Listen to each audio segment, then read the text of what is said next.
Shashank, Yes, sir.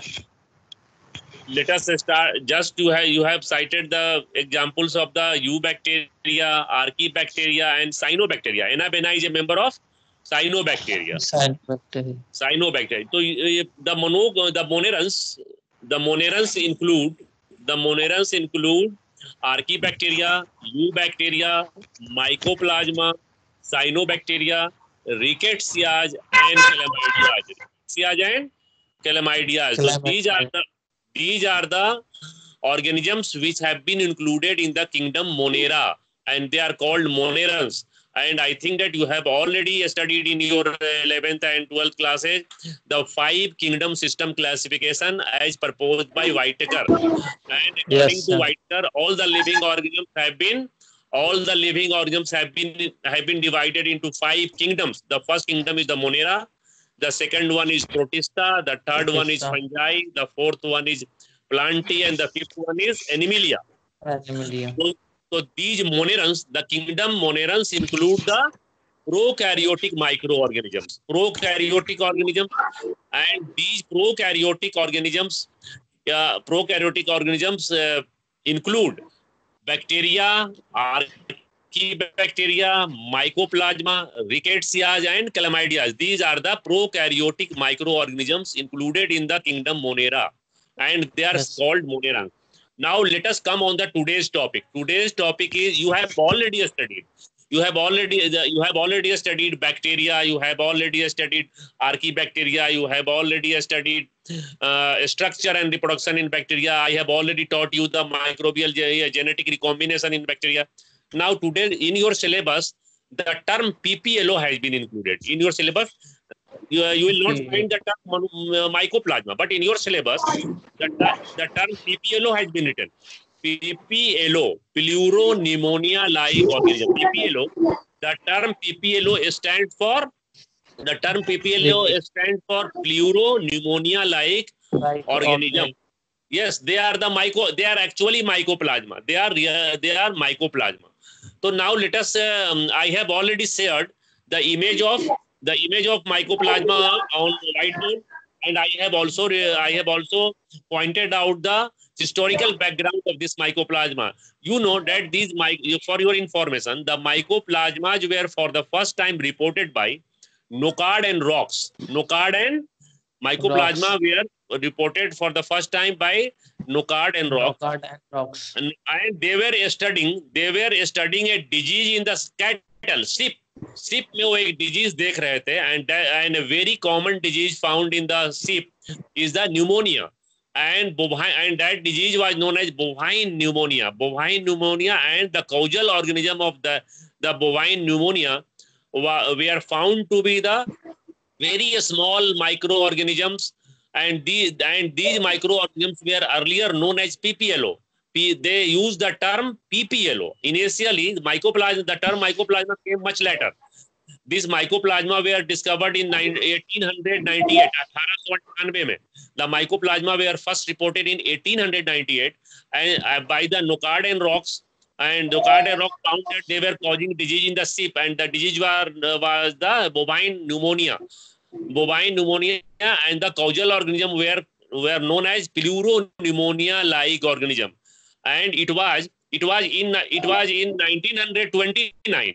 It was later in the year 1929 that the term mycoplasma was used. The term mycoplasma was used by Novak. A scientist, Novak used the term mycoplasma for the pleuropneumonia-like organisms. You know that these are the same thing. Initially, these organisms were known as PPLO.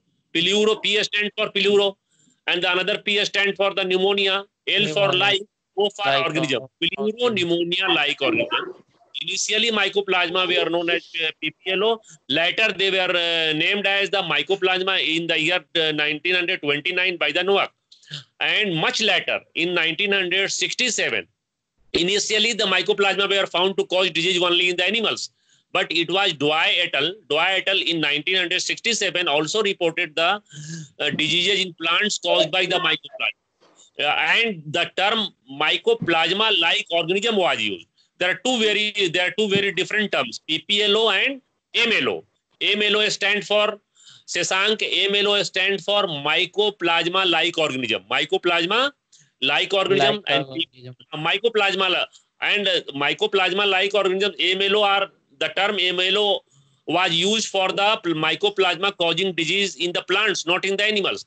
The these AMLO, the term AMLO was used for those mycoplasma which were parasitic or pathogenic on plants, not on the animals. So the special term came into existence, and that was AMLO, mycoplasma-like organism. And the PPLO causes the disease. The term PPLO was used for causing the disease in animals. And MLO and PPLO along with together constitute the term mycoplasma.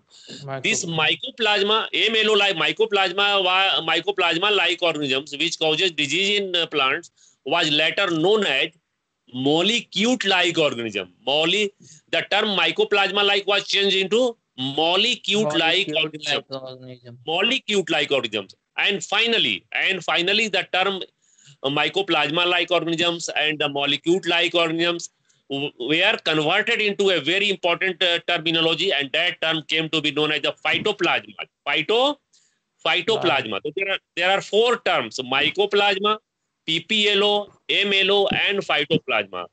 Now you should know that if the term mycoplasma is being used, you must know that these mycoplasma are meant for those mycoplasma which are parasitic and pathogenic on animal, and those mycoplasma which are parasitic and pathogenic on the plants are now known as phytoplasma. Phyto, you know the term phyto. Phyton means plant. Phyton means plant. Therefore, such mycoplasma which are parasitic and pathogenic on plants and cause disease in plants are now known as phytoplasma. And the term mycoplasma is a very common term which are generally used for the mycoplasma is a very common term, and a special term like phytoplasma has been used for the mycoplasma causing disease in plants. And the term mycoplasma is especially meant for those mycoplasma which are parasitic and pathogenic on the animals and human beings. You will be surprised to know that these mycoplasma cause disease in plants, animals and human beings. ये plants में भी बीमारी करता है, animals में भी करता है और human being में. And it is very important to note here that the first disease caused by mycoplasma was reported in sheep animal, not in the human being, not in the plant. These organisms, the mycoplasma were reported to cause for the first time they were reported to cause a pneumonia disease in the animals, cattle, bovine, sheep. सीप में सबसे पहले बीमारी record की देखा गया था record and rocks में, और इस ऑर्गेनिज्म को उन्होंने क्या कहा था, प्लूरोनिमोनिया लाइक ऑर्गेनिज्म. बाद में नोवाक ने इनको 1929 में term mycoplasma was used by Nowak. Then उसके बाद प्लांट्स में ये डिजीज करता है या नहीं करता ये कब देखा गया, 1967 में डो एट अल ने किया था. बाद में जो प्लांट्स में जो माइकोप्लाज्मा पैरासिटिक होते हैं उनके लिए क्या टर्म यूज किया गया, एमएलओ, माइकोप्लाज्मा लाइक ऑर्गेनिज्म. फिर बाद में उसी को मॉलिक्यूट लाइक ऑर्गेनिज्म कहा गया. But finally, these two terms were replaced by a very special term, and that term came to be known as phytoplasma. Phytoplasma are the plasma which are parasitic and cause disease in plants. And if someone is using the term mycoplasma, you must know from it that the mycoplasma are the parasitic and pathogenic on the animals and human beings. So now let us see. This was the historical background of the mycoplasma. Now let us see the important features of mycoplasma. Characters of mycoplasma. The first character is that mycoplasma are the smallest living organism on the earth. Mycoplasma are the smallest living organism. They are much smaller than bacteria. Bacteria से बहुत छोटा होता है. They have the credit. Mycoplasma have the credit of being the smallest living organism on this planet Earth. And you know this mycoplasma can pass through the bacterial filter. Bacterial filter से ये पास कर जाएगा. वैसा filter जो bacteria को रोकता है उससे भी इसका मतलब है कि they are much smaller. And the example of the smallest mycoplasma is the mycoplasma hominis. Mycoplasma hominis, which is about 0.33 millimicron in the diameter, and mycoplasma hominis is parasitic and pathogenic on human being, and it causes human infertility in the human male.